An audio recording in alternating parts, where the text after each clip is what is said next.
Hallo und herzlich willkommen bei Straff in Zeit, dein Podcast für Denkanstöße, Inspiration und den persönlichen Austausch, um deinem glücklichen Inneren und gleichzeitig deinem straffen Äußeren Stück für Stück immer näher zu kommen. Ich bin Niklas und es ist so schön, dass du heute hier bist.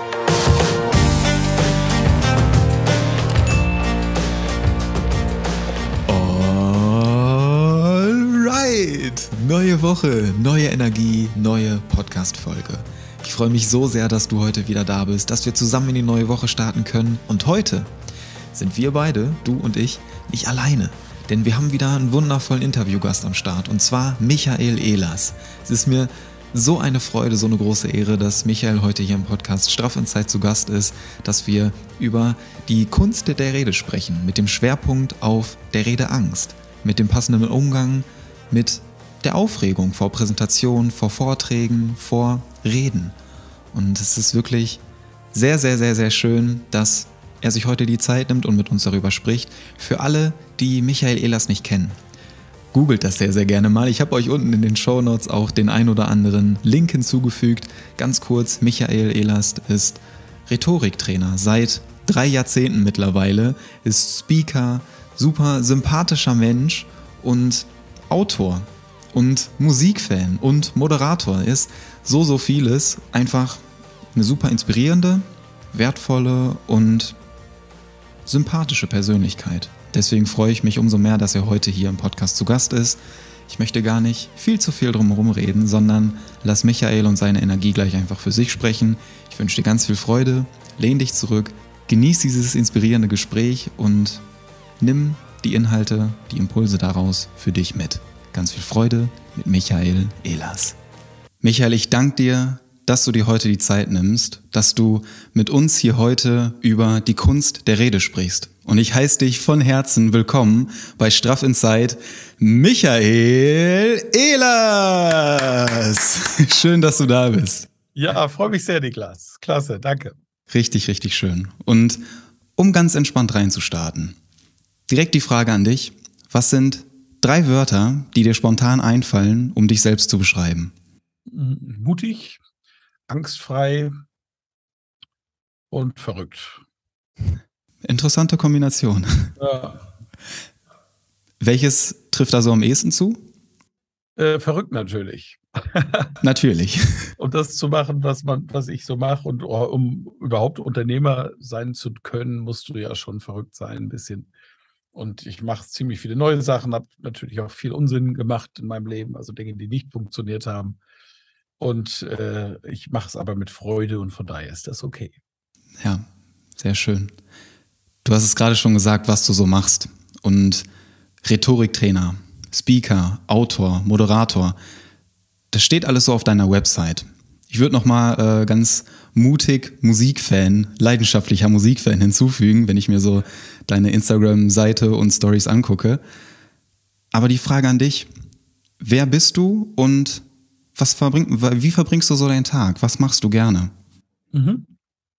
Also ich bin im Grunde genommen bin ich ja eine Figur, die ich selbst geschaffen habe. Ne? Ich glaube, so trifft es.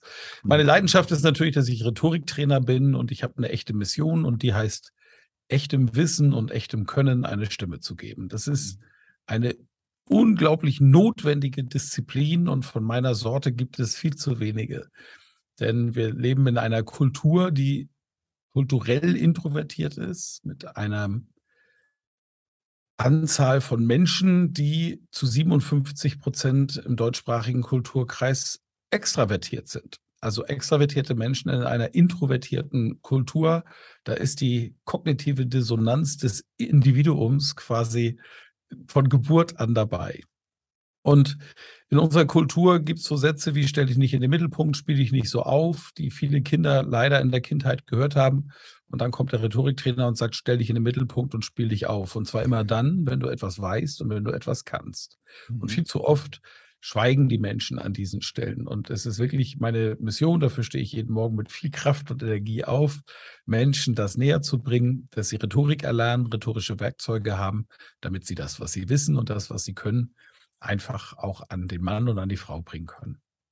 Aber das ist in der Tat natürlich nicht alles. Das ist mein Beruf, das ist auch meine Positionierung, die ist, weiß ich, relativ stark. Ich bin auch, glaube ich, der Trainer und Speaker, der vielleicht am meisten in den Medien ist, weil die mich dann auch fragen, wenn es um rhetorische Analysen geht. Ich habe Putin analysiert, Zelensky aktuell für den Fokus. Sehr spannende Arbeit. Unsere Bundeskanzler, auch die Duelle im Wahlkampf, die analysiere ich. Alles das zahlt auf die Rhetorik ein. Aber in der Tat bin ich vom Hobby her Musiker. Ich sitze hier auch in meinem Musikkeller gegenüber von 13 fantastischen Gitarren.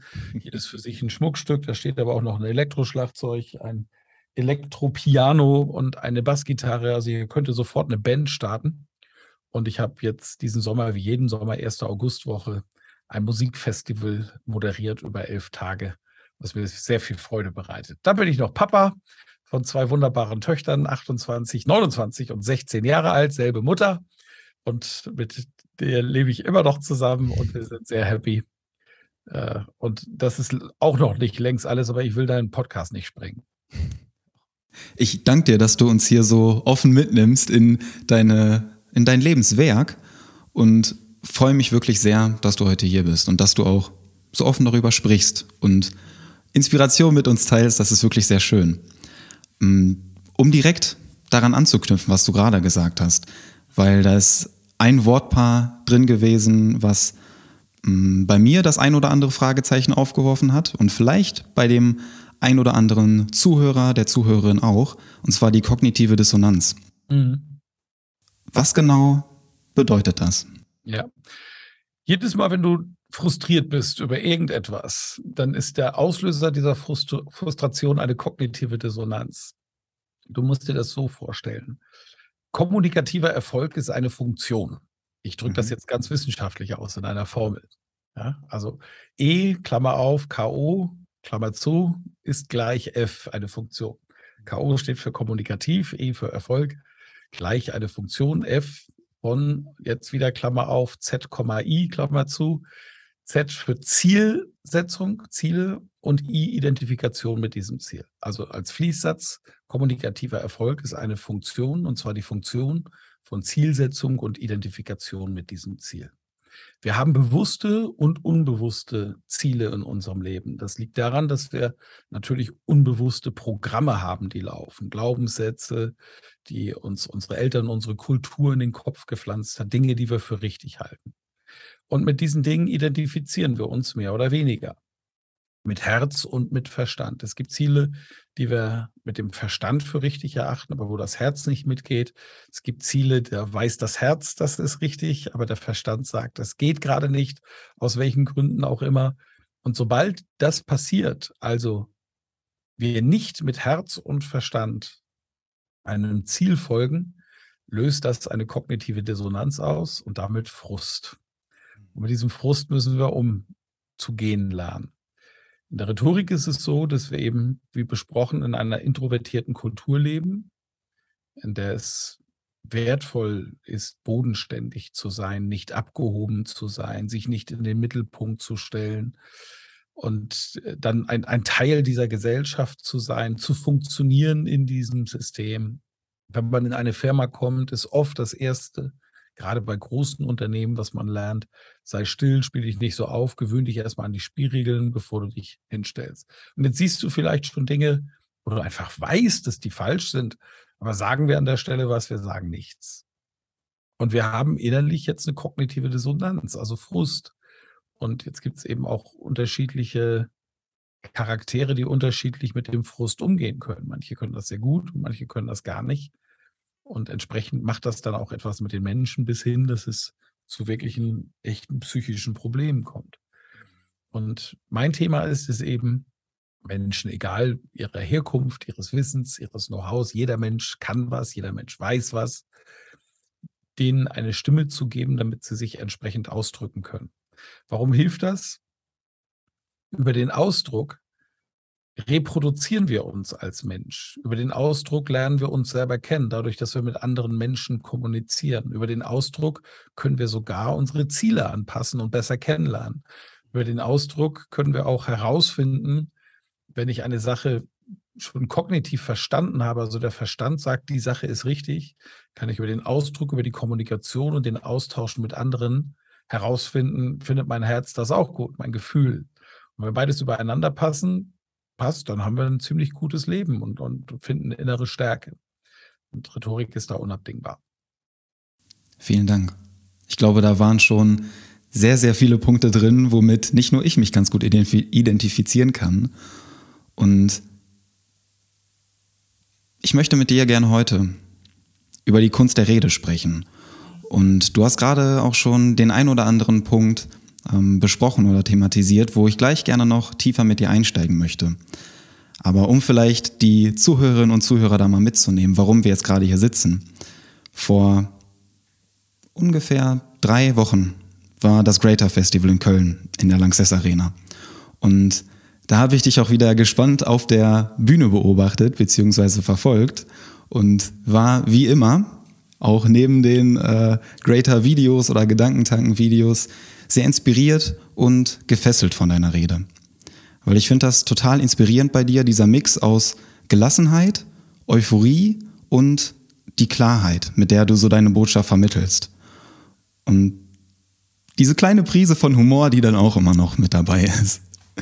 Deswegen hat mich das wieder sehr in meiner Vision bestärkt und ich freue mich umso mehr, dass du heute hier mit uns über die Kunst der Rede sprichst. Und um da reinzustarten, die Frage an dich: Was macht eine gute Rede für dich so besonders?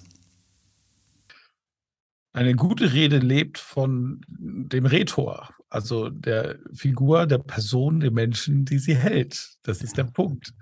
Und dieser Mensch muss sichtbar sein. Und gerade so ein Greater Festival ist natürlich eine wunderbare Bühne, auf der du ganz unterschiedliche Schulen, auch Kommunikationsschulen, Rhetorikschulen, siehst und kennenlernen kannst. Du findest Menschen, wo du sofort spürst, wow, da steht wirklich vorne ein Herz und spricht. Du hast auch großartige Vorträge, die unglaublich unterhaltsam sind, bei dem du dieses Gefühl aber auch nicht hast, weil jemand auf der Bühne steht, der etwas auswendig gelernt hat, das einfach mechanisch, handwerklich richtig ist. Und das ist trotzdem eine Spitzenrede und mit Sicherheit eine Spitzenspeakerin und auch ein Spitzenspeaker. Aber das sind dann keine Rhetoriker. Das ist wichtig. Das sind dann Dramaturgen, Darsteller oder Darstellerinnen, was, und das will ich deutlich betonen, völlig in Ordnung ist. Denn jeder Mensch findet irgendwann mal, wenn er das will überhaupt, den Zugang zu Kommunikationstechniken und trifft dann auf eine Schule, einen Lehrer und eine Lehrerin, die ihm gefallen und lassen sich von ihnen ausbilden. Und dann sind sie eben in dieser Schule drin und entwickeln sich weiter. Das ist ja erstmal das Wichtigste, was zählt. Und meine Erfahrung als Rhetoriktrainer ist natürlich die, dass Rhetorik am meisten bewirkt, weil, wenn du meine Vorträge hörst, ist nichts auswendig gelernt, sondern ich gehe wirklich mit, in diesem Fall zum Beispiel in Köln, mit 10 Stichworten auf die Bühne, wo ich vorher auch weiß, dass ich diese 10 Stichworte nicht schaffen werde. Es könnte aber sein, dass im Vortrag ich merke, dass bestimmte Dinge im Publikum besonders resonieren oder auch gerade etwas mit mir machen. Und dann lasse ich das eine Stichwort halt weg und nutze das nächste. Weil ich die Werkzeuge, ich glaube, ich darf sagen, beherrsche durch meine lange Arbeit. Ich mache ja nichts anderes, ne, denn es ist ja auch nicht so schwer, das zu beherrschen. Weil ich die Werkzeuge beherrsche, weiß ich natürlich auch, dass ich mit verschiedenen Einstiegsmethoden reingehen kann in den Vortrag, um das Publikum abzuholen, um sie von ihrer Wissensinsel in meine Wissensinsel zu führen. Und ich weiß auch, wie ich so etwas schließen kann, dass es ein Schlusspunkt ist, der den Leuten auch idealerweise Freude bereitet oder einen Impuls gibt oder auch einen Appell, einen Handlungsaufruf in sich trägt. Auch das weiß ich. Aber wie ich das dann tatsächlich mache, ist vorher nicht, bei mir nicht vorgeplant. Ja. Sondern ich habe ein Anliegen, ich weiß vorher, mit welchem Gefühl ich das Publikum zurücklassen möchte. Also wie soll es denen gehen, wenn ich die Bühne verlasse, dem Einzelnen? Das ist mir wichtig und danach richte ich meine Rede aus und schaffe mein Konzept. Mhm. Was war dein Ziel, mit welchem Gefühl du die Bühne verlassen wolltest? In Köln? In Köln war mir das Wichtigste, dass die Menschen verstehen, dass gleich ihrer derzeitigen Fähigkeiten das Gefühl bevor ich eine Rede halte, Lampenfieber zu haben, etwas völlig Normales ist. Dass sie damit nicht alleine sind, sondern auch die großen Star-Speaker, ich war ja der Erste, der in der Runde nach der Eröffnungsshow aufgetreten ist, dass denen klar ist, dass die auch Lampenfieber haben, aber dass man es nicht sieht, hat seine Gründe, die eben in den Kommunikationstechniken beheimatet sind. Und dass das Werkzeuge sind, die jeder erlernen kann. Dass der Auslöser für Lampenfieber Scham ist, ein Gefühl, das jeder von uns kennt, mit dem er täglich betroffen ist, ein Gefühl, das einen Menschen wahnsinnig hemmen kann und auch dazu bringen kann, eben an Stellen, an denen sie etwas sagen sollten, nicht zu sagen. Scham ist aber auch ein Motivator, der Menschen dazu bewegen kann, Gutes zu tun. Es ist wie immer im Leben, wenn wir uns eine Sache anschauen, es ist eben oft Yin und Yang. Es gibt Schwarz und Weiß und nicht nur Weiß und nur Schwarz, während das manche Menschen auch manchmal verkaufen möchten, einfach weil es zu ihrem Überzeugungsprozess passt. Nein. Und ich wollte Sie mit dem Gefühl auch zurücklassen, dass zu sich selbst zu stehen, sich seiner selbst bewusst sein, denn es war ja ein Persönlichkeitsentwicklungskongress, dass das wichtig ist und aus sich selbst heraus jeder Mensch wirken kann. Das ist dir sehr gut gelungen. Danke. Ja. Das Gefühl hatte ich auch, ja. Und mich freut es jedes Mal, wenn ich höre von einem der Zuhörenden, dass es auch so ist. Ja, ich habe mich sehr wohl gefühlt am Ende mit der Rede, muss ich wirklich sagen. Sehr schön. Das freut mich natürlich auch. Das ist auch genauso rübergekommen. Schön. Du hast das gerade schon angesprochen. Scham, Angst, vielleicht ein bisschen Unsicherheit. Und da möchte ich direkt dran anknüpfen. Thema Redeangst. Ich glaube, wir alle kennen das. Ich kenne das auf jeden Fall, ob es jetzt damals aus der Schule ist, aus der Uni oder vielleicht jetzt auch aktuell mit den Themen, mit denen wir uns sonst so beschäftigen. Mhm. Jeder oder jede für sich. Der Umgang für mich persönlich mit Redeangst oder die Angst vor Aufregung bei Präsentationen. Wie finde ich da einen passenden Umgang für mich? Also zu Anfangs müssen wir verstehen, woher kommt diese Angst. Also Angst hat einen Auslöser. Angst entsteht nicht aus sich selbst, sondern es gibt einen Grund für Angst. Wenn ich mit meinem Auto mit 180 über die Autobahn fahre und auf einmal huscht ein Reh auf die Autobahn, dann habe ich berechtigterweise große Angst, das Tier zu überfahren oder einen Unfall zu haben und eventuell vielleicht auch sogar Menschen zu schädigen. Also hier ist der Auslöser das Reh. Und beim Reden ist der Auslöser das Gefühl von Scham. Und zwar, dass sich die Rednerin und der Redner nachher nicht für das schämen will, für das, was sie gesagt hat. Also die Angst davor, dass das schiefgegangen ist, dass ich was Falsches gesagt habe. Es gibt Menschen, die haben völlig unberechtigterweise Angst davor, dass sie zu oft Zwischenlaute benutzen wie oder m. Ja. Das ist schöner, wenn das weg ist und das ist mechanisch und vom rhetorischen Werkzeug her sehr gut, wenn dir das gelingt, dass das weg ist. Aber es macht eine Rede nicht kaputt. Es gab einen Medienkanzler, Gerhard Schröder, der hat unglaublich oft gesagt und das hat kein Mensch gemerkt, weil er über seinen Enthusiasmus, seine Persönlichkeit so gewirkt hat, dass die Leute ihn sogar den Medienkanzler getauft hat, weil er den Umgang mit diesem Werkzeug Medien so gut beherrschte. Sprachtechnisch, grammatikalisch war der Typ eine Katastrophe. Und das, obwohl er aus Hannover kommt, wie man ja das bekanntlich schönste Hochdeutsch spricht. Nur diese Kleinigkeiten machen im Gesamten am Ende, wenn ich ein Kunstwerk erschaffe, das wir Rhetorik nennen, etwas aus, aber im Einzelnen über die Wirkung gar nichts. Aber das weiß der ungeübte Redner und die ungeübte Rednerin weiß das eben nicht. Dazu kommt wenig Erfahrung, vielleicht sogar die Erfahrung, die sie in der Schule gemacht haben, indem es peinliche Referate gab mit Lehrkräften, die keine Ahnung haben, wie man einen Menschen dazu bringt, mit Freude etwas vorzutragen, sondern die das mit Befehl und Gehorsam machen. Das ist etwas, was in unserer Kultur tatsächlich ja leider Tradition hat. Und auch in der Pädagogik wissen wir es im Grunde genommen besser, aber immer noch gibt es Lehrkräfte, die mit Befehl und Gehorsam arbeiten. Ich bin hier die Autorität, die Lehrkraft. Sie haben zu tun, Kind, was ich hier so sage. Und jetzt gehen Sie nach vorne und lesen Sie Ihren schlechten Aufsatz vor. Wenn so etwas passiert, macht das natürlich was mit Menschen. Und das gerade in der Kindheit, in dieser so wichtigen, prägenden Phase, das nicht gut ist. Das später selbst, ich kenne zum Beispiel eine Künstlerin, die begnadet ist in dem, was sie tut und die leider jahrelang vor jeder Situation weggelaufen ist, wo sie ihre Kunst hätte gut verkaufen können. Und die Ursache für diese Angst ist ein Kindheitstrauma, was bei ihr Scham so stark getriggert hat, dass sie gesagt hat: „Ich rede einfach nicht. Das müssen andere machen. Fertig." Hat sie für sich so entschieden und ist jahrelang so durchs Leben gegangen. Natürlich macht das nicht glücklich. Wenn ich mich abschneide an einer Ecke, wo ich mich eigentlich rednerisch reproduzieren könnte, wo ich mich durchs Reden selbst besser kennenlerne und ich gebe anderen die Chance, mich besser kennenzulernen. Wenn ich das abschneide, nehme ich mir ein riesiges, großes Stück Lebensqualität. Mhm. Ja. Ähm, was mir dazu, was mir dazu direkt einfällt, die Präsentation in der Schule. Denn mir ging das total oft so, dass wenn ich irgendwie ein Referat halten musste, Betonung auf musste, dann war das meistens irgendwie ein Thema, wo ich mich gar nicht so wirklich mit identifiziert habe. Klar. Der Klassiker in der Schule.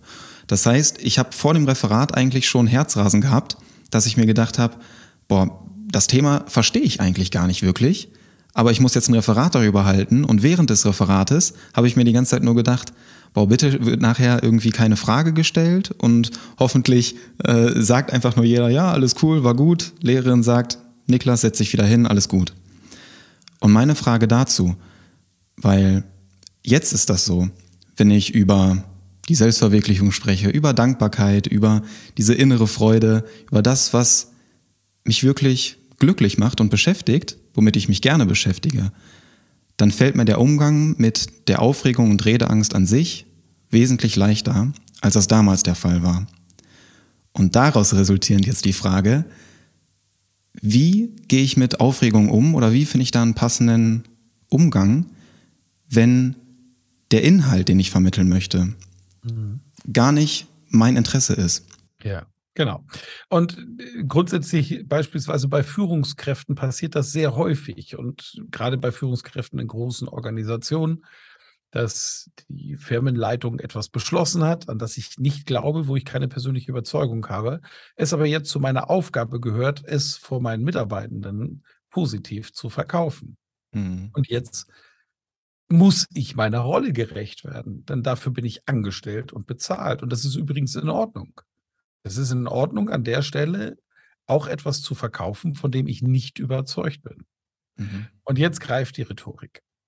Also in diesem Fall sollte das grundsätzliche Vertrauen in dem von mir beschriebenen Beispiel in die Firmenführung da sein, dass ich sage, okay, ich persönlich glaube nicht dran. Vielleicht glaube ich auch nur noch nicht daran, dass das die richtige Entscheidung ist. Sie ist allerdings getroffen von dem Team, die hier die Gesamtverantwortung haben. Und meine Aufgabe als Abteilungsleiter ist es, jetzt meinen Mitarbeitern das zu verkaufen. Dieser Aufgabe werde ich gerecht. Das ist eine charakterlich einwandfreie Einstellung, das jetzt so zu tun. Jetzt trittst du auf einmal vor Leute, musst etwas verkaufen, was dir gar nicht so passt. Und jetzt kommen die typischen Symptome für Lampenfieber. Der Puls geht hoch. Mit dem erhöhten Puls steigt die Temperatur im Körper.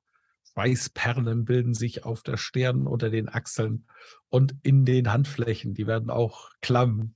Die Sehnen in den Knien zittern, genau. Und das fühlt sich an, als wenn die Knie 10 Zentimeter nach links und rechts ausschlagen. Ich kann jetzt schon sagen, sieht kein Mensch, aber fühlt sich eben fürchterlich an. Insgesamt werden die Beine dadurch etwas flatterig und es fühlt sich nicht mehr an wie ein Muskel da drin, sondern eher wie Marmeladengelee. Und ich habe das Gefühl, meine Stimme versagt und ich kriege keine Luft mehr und so weiter. Also das kann ich jetzt noch weiterziehen und weiterziehen mit Symptomen. Oft sind es nur einige wenige, die wir dann aber eben bewusst negativ wahrnehmen. Wenn ich das weiß, dass das passiert, stelle ich mich darauf ein und das Erste, was ich mache vor einem Vortrag, ist tief auszuatmen. Alle alte Luft aus der Lunge wirklich komplett rauslassen. Wir atmen ja meistens nur in so einem oberen Brustbereich und nutzen unser Lungenvolumen erst bei sportlichen Betätigungen. mein Tipp, tief ausatmen, alle alte Luft rauslassen. Nur darauf muss ich mich konzentrieren, weil das Einatmen danach machen wir von ganz alleine. Das ist ein Überlebensreflex. Aber wenn alles Alte raus ist, kommt eben viel neue Luft rein. Und was passiert jetzt? Die neue Luft hat viel Sauerstoff drin. Dieser Sauerstoff wird sofort an das Blut weitergegeben. Und dieses sauerstoffgenährte Blut kommt oben im Gehirn an. Zack, ich bin wach. Das heißt, die Synapsen springen an durch diesen einmaligen Ablauf des einmal tief ausatmen und einmal das logische tief einatmen. Und angesprochene, angeschaltete Synapsen sind beim Reden grundsätzlich nicht schlecht. Das Zweite, wenn die Nervosität immer noch hoch ist, dort empfehle ich den Fußroller. Dann länger bewusst tief ein- und auszuatmen. Beim Einatmen nach hinten im Stehen ruhig, oder es geht auch im Sitzen, aber im Stehen ist am besten, auf die Ferse rollen, also den Druck einfach in Richtung Ferse geben. Und beim Ausatmen auf den Füßen nach vorne auf die Zehenspitzen rollen. Und das mache ich jetzt ein paar Minuten. Nach hinten, nach vorne. Wenn ich tief ein- und ausatme, ist der gesamte Atemprozess ja deutlich langsamer als im Alltag. Und dieser ganze Prozess sorgt dafür, dass insgesamt mein Nervensystem runterfährt. Damit geht dann auch mein Puls runter. Und wenn der Puls runtergeht und ich also durch eine aktive Übung körperlich den Puls nach unten bringe, versteht mein Gehirn, ach so, der hat gar keinen Stress, super. Ja. Und dadurch wird die Angst abgebaut. Das ist eine fantastische Methode, um dann ruhig und gelassen in einen Vortrag zu kommen. Ja, danke fürs Teilen. Gerne noch einen dritten Punkt, das ist die positive Selbstbejahung.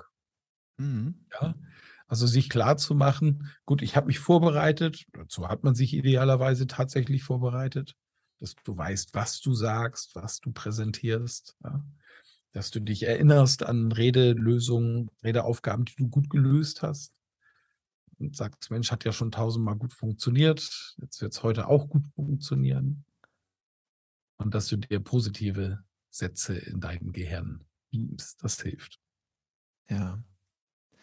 Das mit der Atmung und der Selbstbejahung, das stelle ich auch immer wieder bei mir fest, dass mich das sehr beruhigt und bekräftigt in dem, was ich dann gerne tun möchte. Mhm. Und was du jetzt gerade erzählt hast, das fand ich total spannend, weil das habe ich auch bei dem Greater Festival bewusst beobachtet, wenn die Speakerinnen und Speaker kurz vor ihrem Auftritt vor der Bühne standen.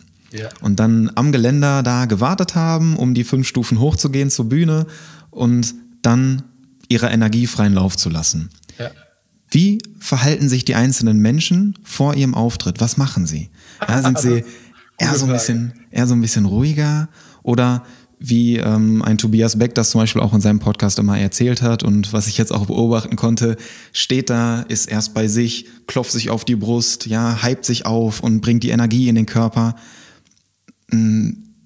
Wie verhalte ich mich so kurz vor dem Auftritt, wenn ich dann so merke, der Puls geht hoch, ja, du hast gerade schon Techniken genannt, und wenn ich dann auf die Bühne komme, wie schaffe ich dann diesen Switch von extremer Aufregung zu einem selbstsicheren, zu einem selbstbewussten und einem gelassenen Auftreten?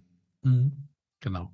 Also neben dem, was ja schon funktioniert hat, was ich schon erklärt habe, was eben funktioniert und dich zu dem gelassenen Auftreten bringt, lass mich mal erzählen, was ich so hinter den Bühnen bei gerade Greater und Gedankentanken erlebt habe. Nämlich natürlich, so wie der hochindividuell der Mensch ist, auch hochindividuelle Methoden mit dem Lampenfieber umzugehen. Da gibt es die Vielquassler. Die gehen auf andere Leute zu und labern die dicht von oben bis unten. Ja? Und das ist, du merkst, dass das kein normales Verhalten ist, sondern eine Art, mit dem Lampenfieber umzugehen. Mhm. Dann gibt es die in die totale Konzentration gehen. Mir ist da mal ein spiritueller Lehrer begegnet, der ist sehr berühmt in Stuttgart. Und der hat sich Kopfhörer aufgesetzt und ist dann wandern gegangen mit was auch immer in diesen Kopfhörern drauf war. Vielleicht eine Meditation, vielleicht sein Vortrag sogar Wort für Wort, weiß ich nicht. Aber war nicht ansprechbar und hat vorher auch noch im Backstage-Bereich gesagt, okay, wenn ich die Kopfhörer auf habe, die Phase brauche ich vor meinem Vortrag, lasst mich da bitte in Ruhe. Hat sich auch jeder dran gehalten. Dann der Abklopfer wie Tobi Beck. Tobi ist auch jemand, der dann seine Mantras hat, die er sich dann auch vorsagt, die auch darauf einzahlen, dass er jetzt hier eine Dienstleistung für sein Publikum erbringt, ja, dass er Erfahrung hat, dass er das gut macht und sich dadurch eben in einen inneren Zustand bringt, der dann nach außen hin sichtbar ist. Ja, also jeder hat da so seine eigene Methode. Andere bringen sich übrigens auch hoch, ne? Die fangen an zu hüpfen und machen wirklich Ja. Körperübungen und bringen ihren Puls hoch, damit sie gleich voll energetisch auf die Bühne raufgehen. Und wenn es zum Vortrag passt, ist es ja auch gut und richtig. Das heißt, dort gibt es gar nicht die Methode, sondern dort gibt es unglaublich viele Methoden, die du anwenden kannst. Wenn du dann dort oben stehst, dich innerlich eigentlich gar nicht so wohl fühlst, weil die Situation neu ist, weil du weißt, dass es gefilmt wird, weil Greater Festival, du weißt, dass dort Kollegen, die ja auch Mitbewerber sind, wir haben sehr kollegialen, wertschätzenden Umgang. Natürlich, es darf natürlich auch bei einer Beratergruppe dieser Klasse nicht anders sein. Also wirklich unglaublich kollegial, Hilfestellungen werden gegeben, wo es nur geht, man unterstützt sich und da ist jetzt kein Mitbewerber Gefühl da. Trotzdem sind das natürlich Mitbewerber, die einen auch sehen und die einen natürlich auch bewerten werden und vielleicht auch darüber erzählen, die vielleicht sogar nach dem suchen, was nicht funktioniert hat, um das mal einem Kunden zu erzählen. Das sind alles Dinge, die wir nicht wissen, aber die im Kopf stattfinden können. Dann gibt es auf der Bühne dann Methoden, die du umsetzen kannst, damit es nach außen nicht sichtbar ist. Der erste wichtige Punkt dabei ist, Blickkontakt mit dem Publikum aufnehmen. Ein Mensch, der unsicher ist, wird den Blickkontakt in einem Gespräch abbrechen. Mhm. Ja, ist ganz wichtig bei jungen Leuten, wenn sie im Flirtalter sind und vielleicht gerade eine Lebenspartnerschaft suchen oder zumindest eine Lebensabschnittspartnerschaft in einer Bar, ist ganz wichtig darauf zu achten, erstens darauf zu achten, selbst seinem Gegenüber mit Präsenz zu begegnen und in die Augen zu schauen, nicht zu starren. Das macht schnell einen ziemlich bekloppten Eindruck, aber in die Augen zu schauen und eben auch zu beobachten, wenn ich jetzt meine ersten Testversuche starte, bleibt mein Gegenüber eigentlich auch noch in den Augen oder wie schnell wird die unsicher? Jetzt gibt es auch noch den bewussten, bei Damen insbesondere, diesen schamhaften Abbruch. So, das ist der Kopf nach unten geht, die Augen gehen nach unten. Sie lächelt aber dabei und der Kopf geht so ein bisschen zur Seite. Dann sagt sie nein, aber meint es nicht. Das ist etwas, was man dann ablesen muss, ne? Bei einem Verkaufsgespräch beispielsweise, sind Sie dann mit unserem Preisangebot zufrieden? Ja, ja, sagt der Kunde, schüttelt dabei mit dem Kopf und bricht einen Blickkontakt ab. Dann ist das wahrscheinlich nicht. Mhm. Dann, okay, ich würde gerne noch mal reingehen in die einzelnen Preispunkte, um das wirklich noch mal zu sprechen. Bei mir ist wichtig, dass Sie am Ende auch wissen, woher dieser Preis kommt, den ich Ihnen gerade eben genannt habe. Ja? Da ich also weiß, dass Menschen, die unsicher sind, den Blickkontakt abbrechen, nehme ich diesen Blickkontakt eben ganz bewusst auf. Wenn Mhm. ich auf einer Bühne stehe mit dem kompletten Publikum, und das mache ich, indem ich zum Beispiel beim Greater Festival auch mal nach ganz links außen und nach oben gucke und auch nach ganz rechts gucke. Ich verknüpfe mich gerne mit den Kunden, das beziehe mein Publikum in meine Vorträge mit ein und dann spreche ich auch mal an, was ich da sehe, zum Beispiel. Das Lustige ist, ich nehme einen von 10.000 raus, aber 10.000 fühlen sich gerade angesprochen. Mhm. Das ist ein psychologisches Phänomen, das ich mir hier zugunsten mache. Dadurch stelle ich Nähe her und Nähe heißt eben, dass ich Distanz abbaue, ne, durch diese Methode. Dann suche ich mir einzelne Leute aus im Publikum, wo mein Blick dann 3 Sekunden auch mal drauf bleibt. Und wenn ich nach ganz hinten gehe, in den hinteren Reihen, die unten sitzen, dann schaue ich so 'n Daumenbreit über die Augen, über die Köpfe sogar hinweg. Du musst dir vorstellen, bei ausgestreckten Armen nimmst du den Daumen so zur Seite und dann so eine Daumenbreite über die Köpfe hinwegschauen. Jetzt passiert ein körpersprachliches Phänomen, nämlich die Leute, die hinten sitzen, haben das Gefühl, du schaust ihnen direkt in die Augen. Ja. Das haben mal die Burgschauspieler in Wien herausgefunden, dass das so ist und daraus eine Methode abgeleitet. Das ist eine Methode, um Sicherheit auszustrahlen. Die nächste ist 'nem Standort ein. Mhm. Also einen festen Stand, aus einem festen Stand heraus starten. Das empfehle ich wirklich jedem, denn das erdet ungemein. Und ein Mensch, der im festen Stand ist, der seine Füße im 45-Grad-Winkel ungefähr auf Schulterhöhe auf dem Fußboden hat, den Hintern ruhig ein bisschen angespannt, der steht fest. Körperlich würde dich jetzt jemand schubsen, bist du nicht so leicht zum Umfallen zu bringen. Wenn du nur das Gewicht auf einem Bein hast und verlagert hast und jetzt schubst dich jemand leicht körperlich von der falschen Seite, fällst du sofort hin, du verlierst das Gleichgewicht und liegst auf dem Boden. Diese körperliche Stabilität steht auch sinngemäß für die mentale Stabilität. Wenn ich körperlich stabil bin, bin ich eben auch mental stabil. Und ich werde dann jemand wegschubsen, ist sehr unwahrscheinlich, aber es kann ja mal jetzt ein blöder Kommentar von unten kommen. Hättest du heute mal was Ordentliches anziehen können? Ja, oder putz deine Schuhe. Habe ich übrigens tatsächlich mal gehört. Die Person hatte nebenbei gesagt, recht.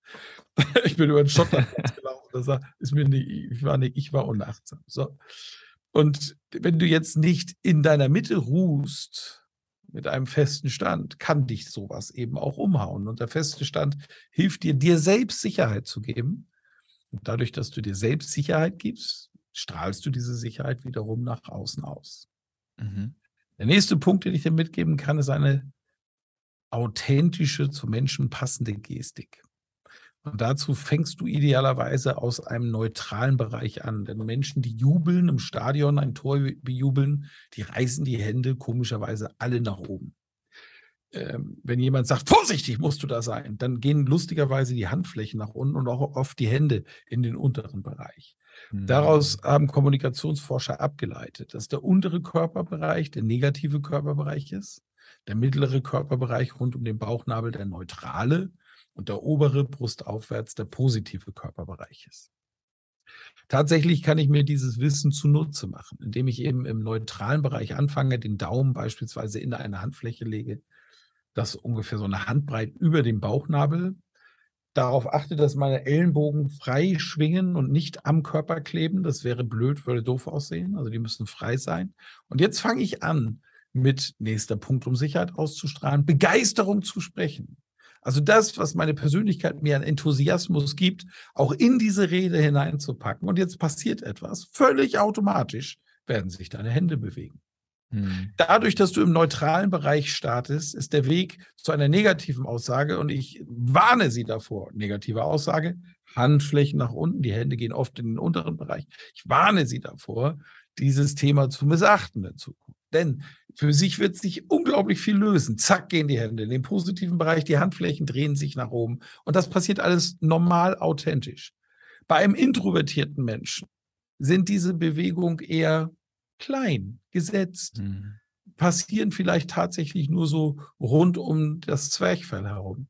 Und bei extrovertierten Menschen gehen auch gerne mal die Arme nach außen, wie bei einem Adler, der sich von seinem Horst erhebt, die großen schwingen, und das heißt, Freunde, schön, dass wir alle hier sein können, ganz besonders schön, dass ich hier bin. Wer mich nicht kennt, hat nicht gelebt. Und das ist ja auch authentisch. Ja?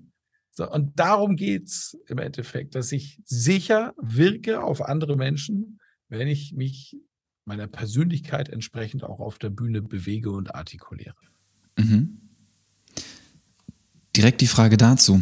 Wenn ich jetzt auf der Bühne die einzelnen Speakerinnen und Speaker beobachtet habe, dann gibt es ja auch sehr, sehr viele, die sich gerne auf der Bühne bewegen, die nicht die ganze Zeit den gleichen Standort einnehmen und nicht den 100% festen Stand haben, sondern auch gerne Bewegung auf der Bühne, unter der Bühne, im Publikum, in ihre Rede mit einbauen.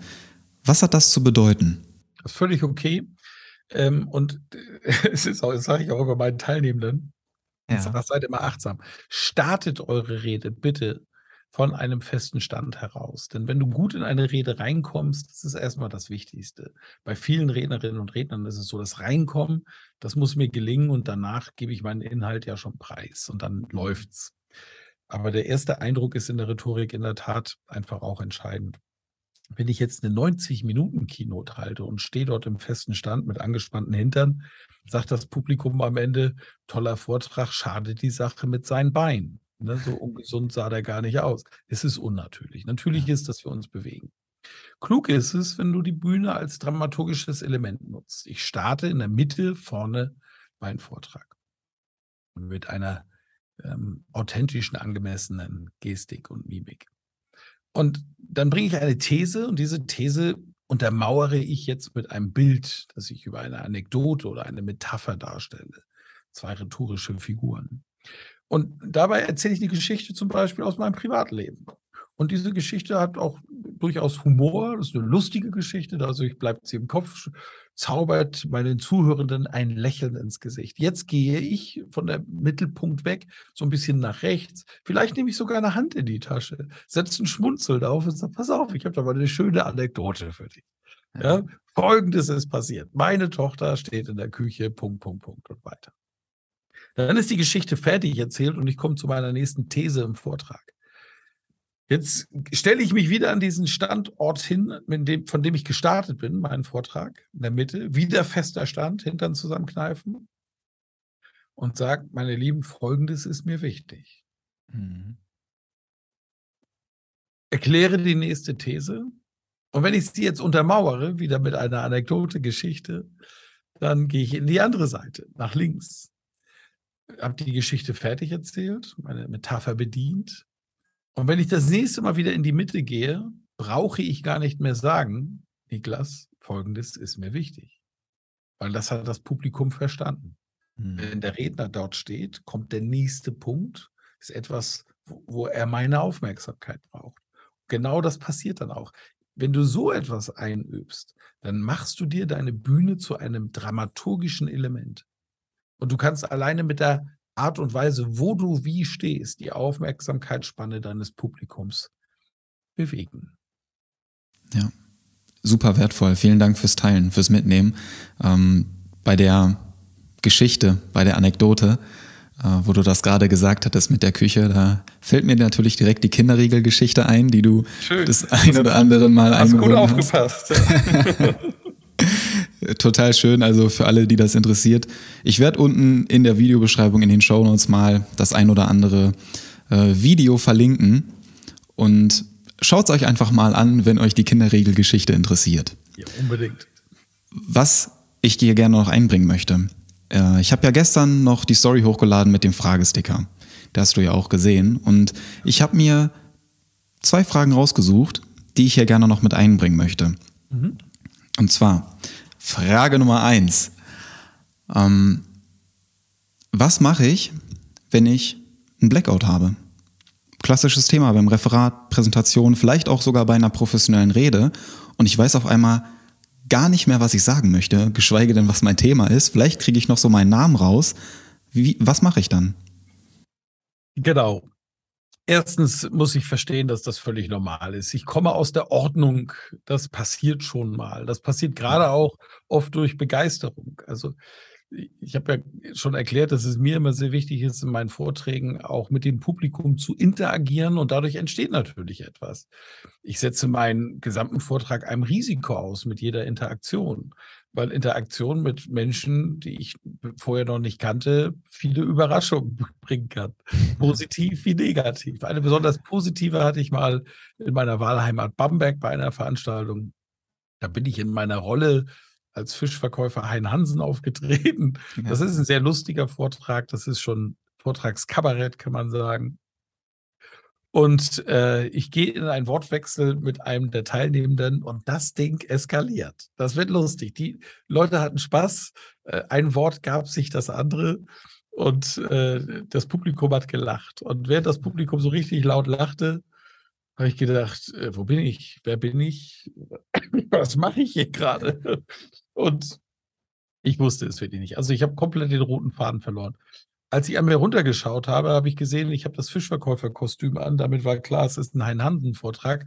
Aber an welchem Teil ich vorher war, bevor ich in diesen Dialog gegangen bin, habe ich komplett vergessen. Das Publikum gesagt, tun Sie mir mal bitte einen Gefallen, schauen Sie mal ganz kurz unter Ihrem Stuhl nach. Und manchmal gibt es ja so Spiele, wo Referenten, Moderatorinnen, Moderatoren etwas unter dem Stuhl tatsächlich verstecken. Und da hat er dann irgendwie eine Reise gewonnen oder so. Die guckten alle.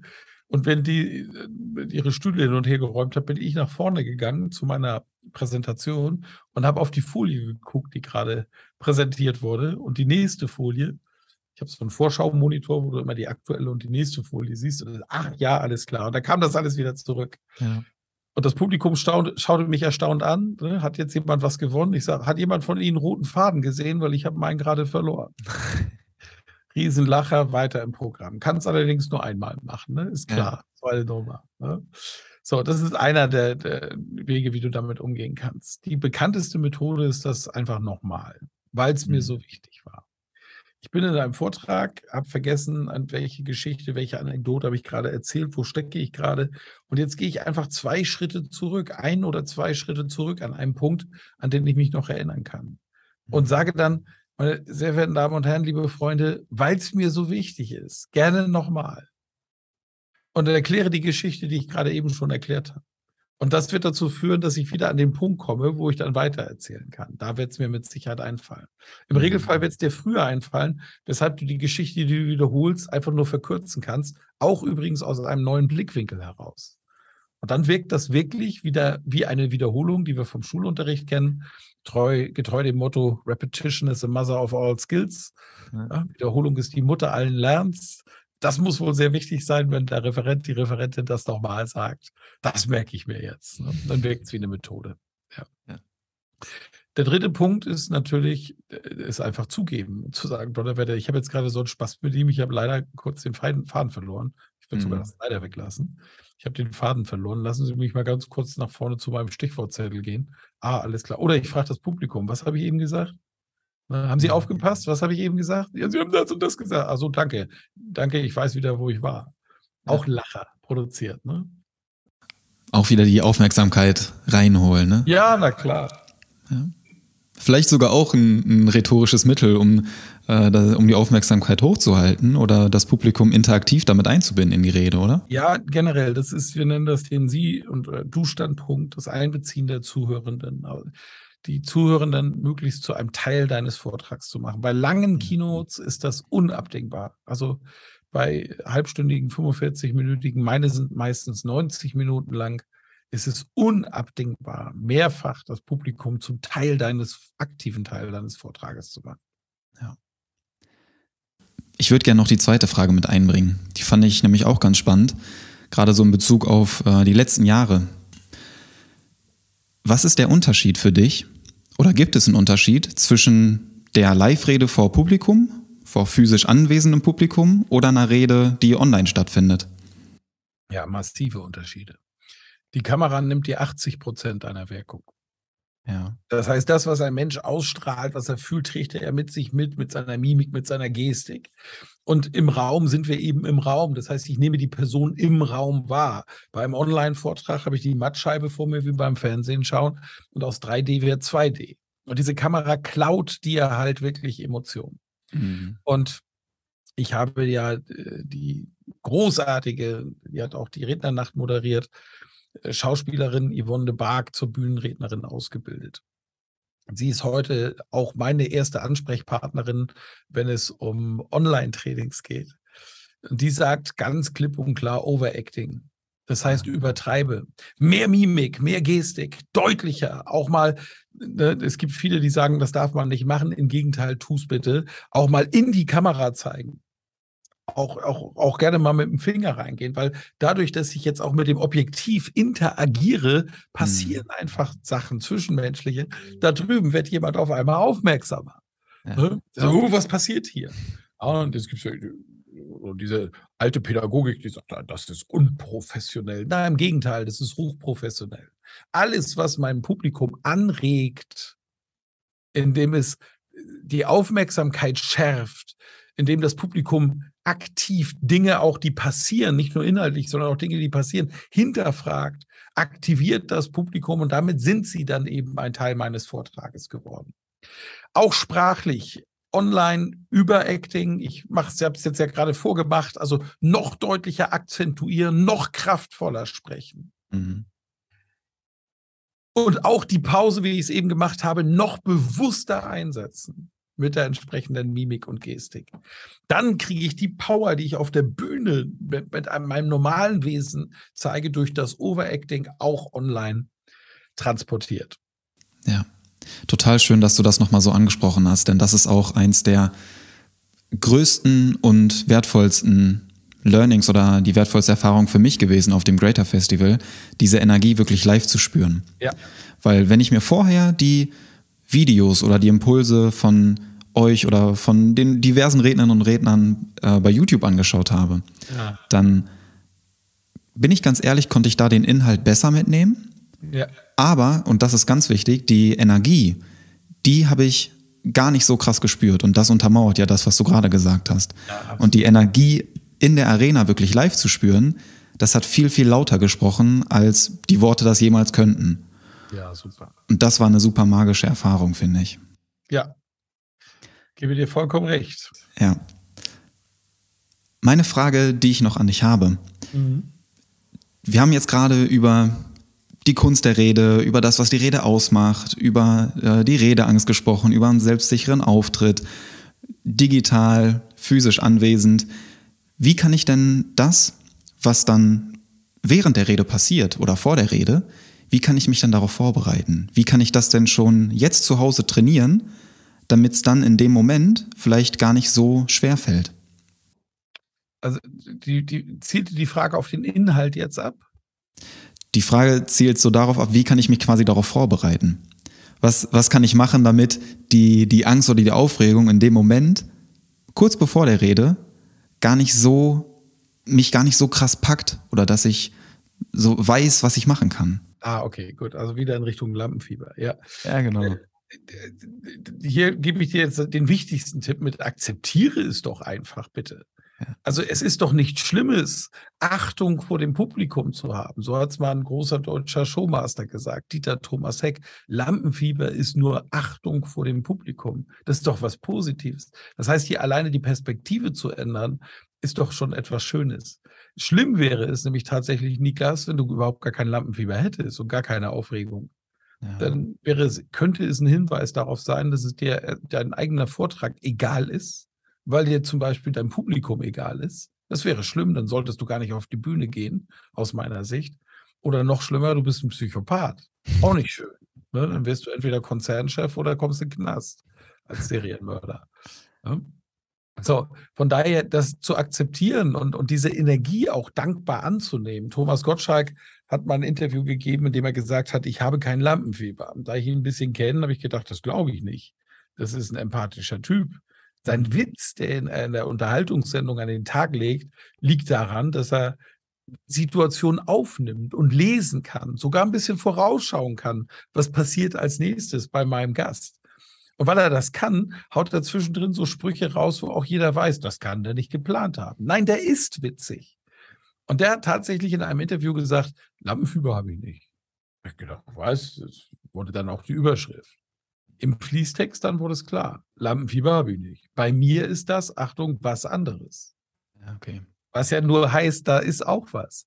Und er sagt dann, ich brauche diese Aufregung am Anfang, diese Energie, um überhaupt zu funktionieren. Ich bin dankbar dafür, dass mir mein Körper Energie schenkt, damit ich jetzt auf die Bühne gehe und performen kann und abliefern kann. Ja. Und dieser Perspektivwechsel, der hilft sicherlich. Ansonsten habt 2, 3 Methoden. Am liebsten hast du eine Lieblingsmethode für den Umgang mit Lampenfieber parat, die du anwendest. Das kann die positive Selbstbejahung, der Fußroller sein, der Perspektivwechsel.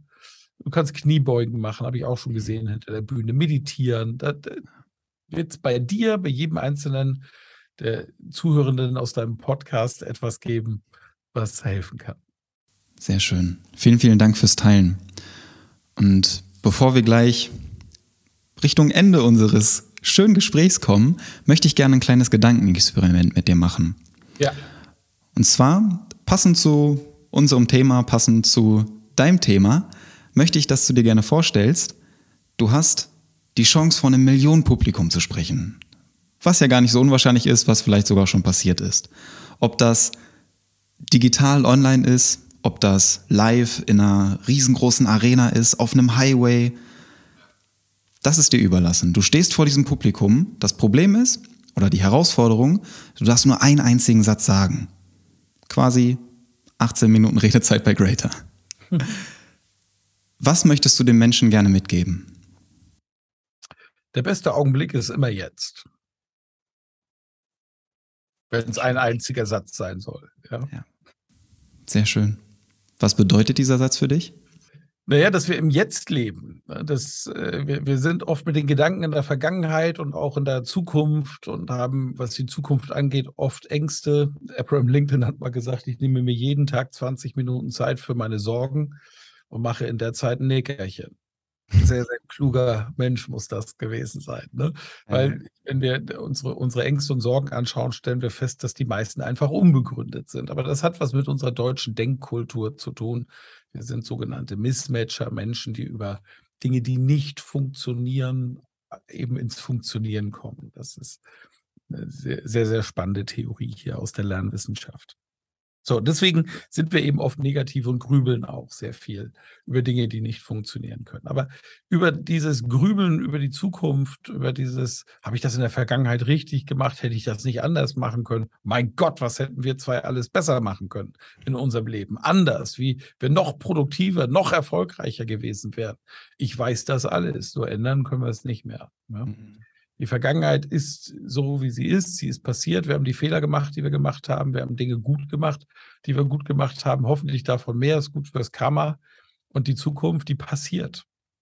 Nehmen wir alleine das Pandemiezeitalter 2021, 2022, wie sehr es uns belastet hat. Unvorhersehbar. Wann so etwas kommt. Dass so etwas kommt, wissen kluge Menschen irgendwann. Alle paar Jahre passiert sowas. Ich glaube, jedes Jahrhundert einmal ist, glaube ich, die Theorie dahinter. Aber das ist jetzt ausgerechnet uns trifft, na mein Gott. Ja.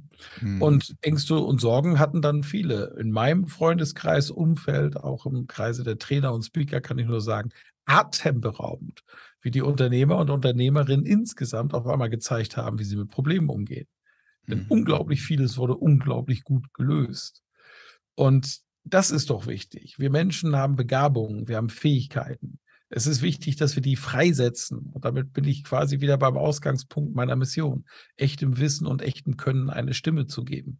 Du kannst sie freisetzen, indem du andere Menschen inspirierst, indem du kommunizierst, indem du Motivationstriggerpunkte bei ihnen triffst, die sie dazu bringen, Dinge zu tun, in deinem Willen, nach deinem Willen und idealerweise auch in ihrem Willen. Dann ist es nämlich keine Manipulation, sondern eine Motivation.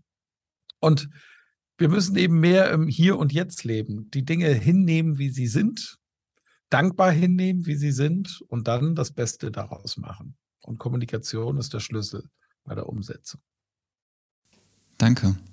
Vielen, vielen Dank fürs Teilen deiner Botschaft, dass du deine Energie mit uns teilst und nach draußen trägst und dass du das auch heute hier bei Straff in Zeit geteilt hast. Das freut mich wirklich sehr und das ist auch, das möchte ich dir einfach noch persönlich mitgeben. Das ist einer der, oder du bist einer der inspirierenden Menschen auch in meinem Bereich, für mich persönlich, dass ich durch das Greater Festival auch wieder gespürt habe, dass diese Energie, die in mir steckt, nach draußen möchte. Und das ist eine Vision von mir, dass ich da genau hingehöre. Das spüre ich in mir und da habe ich jetzt den Mut, auch näher hinzuschauen. Sehr schön. Dann gebe ich dir, ich sage erstmal herzlichen Dank, das ehrt mich sehr. Und als zweites gebe ich dir noch einen Tipp mit. Wenn du irgendwann zu den Besten gehören willst, lass dich nicht von den Zweitbesten ausbilden. Ja. Das ist ein Lebensgesetz. Ne? In diesem Sinne sehen wir uns dann in der Ausbildung. Hoffentlich, ja. Und sehr schön. Für alle Zuhörerinnen und Zuhörer, für alle Zuschauerinnen und Zuschauer, wenn ich mich jetzt da inspiriert gefühlt habe, was ich durchaus verstehen kann, und ich möchte vielleicht ein paar mehr Informationen haben oder Kontakt mit dir aufnehmen, wo und wie finde ich dich am besten? Wo kann ich Kontakt mit dir aufnehmen?